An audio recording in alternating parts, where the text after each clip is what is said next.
লক্ষ্মীপুরে অর্ধ শতাধিক অবৈধ ইটভাটায় অভিযান শুরু করেছে উপজেলা প্রশাসন ও পরিবেশ অধিদপ্তর। দুপুরে সদর উপজেলার আন্দারমানিক এলাকায় এই অভিযান শুরু হয়। ভ্রাম্যমাণ আদালতে নির্বাহী ম্যাজিস্ট্রেট জানান, পরিবেশ অধিদপ্তরের অনুমতি না থাকায় ফ্রেন্ডস ইটভাটা গুড়িয়ে দেওয়া হয়েছে। এ সময় ভাটা মালিককে 50,000 টাকা জরিমানা করা হয়। পরে ভবানীগঞ্জের রাহাত রাতুল ইটভাটায় অভিযান চালিয়ে ভাটার কার্যক্রম বন্ধ করে দেওয়া হয়। পরিবেশ অধিদপ্তরের সহকারী পরিচালক জানান, গত কয়েকদিনে 31টি ইটভাটায় অভিযান চালানো হয়েছে। এর মধ্যে 26টি ভাটা ভেঙে দেওয়া হয়েছে। এ সময় প্রায় 30 লাখ টাকা জরিমানা আদায় করা হয়েছে।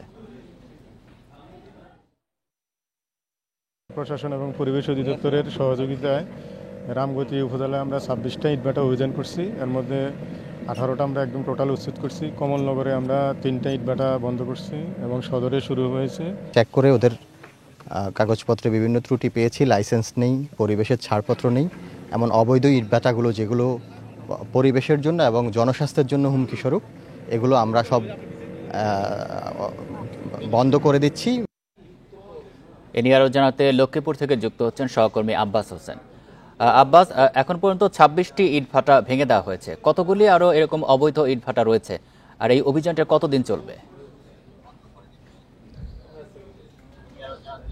আসলে লক্ষ্মীপুর জেলায় কিন্তু যে মোট 138টি ইটভাটা রয়েছে, এর মধ্যে যে 55টি ইটভাটা কিন্তু অবৈধ, এমনটি পরিবেশ অধিদপ্তর থেকে আমাদেরকে জানানো হয়েছে।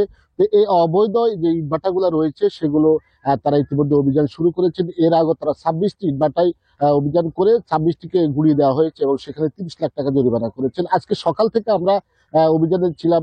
এখন যেখানে রয়েছে এটা আন্দারমানিক এলাকায়, যে এখানে যে ফ্রেন্ডস যে ইটভাটা রয়েছে সেখানে কাগজপত্র বা পরিবেশ ছাড়পত্র জেলা পরিষদের অনুমোদন না থাকায় এই ইটভাটাটি ঘুরিয়ে দেওয়া হয়েছে।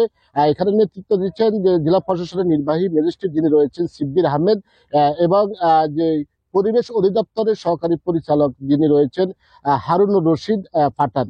তো এই তারা কিন্তু এই নেতৃত্ব দিচ্ছেন। এর মধ্যে কিন্তু সেনাবাহিনীর সদস্যরা রয়েছেন, পুলিশ রয়েছেন এবং ফায়ার সার্ভিস রয়েছেন। অর্থাৎ এই যে অভিযান সেটা শুরু করেছে, এরপরে কিন্তু ভবানীগঞ্জ রাহাত রাতুল যে ইটভাটা রয়েছে সেখানে কিন্তু একই কায়দায় একই অবস্থা সেটি গুড়িয়ে দেওয়া হয়েছে। অর্থাৎ প্রশাসনের পক্ষ থেকে যেটি জানানো হয়েছে, কোন ধরনের অবৈধ ইটভাটা চলতে দেওয়া হবে না। সবগুলো অবৈধ ইটভাটা তারা অভিযান করবেন এবং এই অভিযান করে সবগুলো বন্ধ করে দেওয়া হবে এমনটি বলছেন।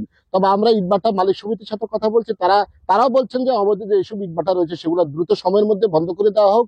এগুলা কিন্তু পরিবেশ বিপর্যয়, পাশাপাশি কৃষি জমির যে সফটওয়্যার যে মাটিগুলো আছে সেগুলো মানে কেটে নেওয়া হচ্ছে, এতে করে অনেক ক্ষয়ক্ষতি হচ্ছে। দ্রুত এইসব বিষয়ে ব্যবস্থা নেওয়ার কথা বলছেন। জেলা প্রশাসন এটি অব্যাহত রাখার কথা বলেছেন জেলা প্রশাসক রাজীব কুমার সরকার। লক্ষ্মীপুর থেকে জানাচ্ছেন সহকর্মী আব্বাস হোসেন।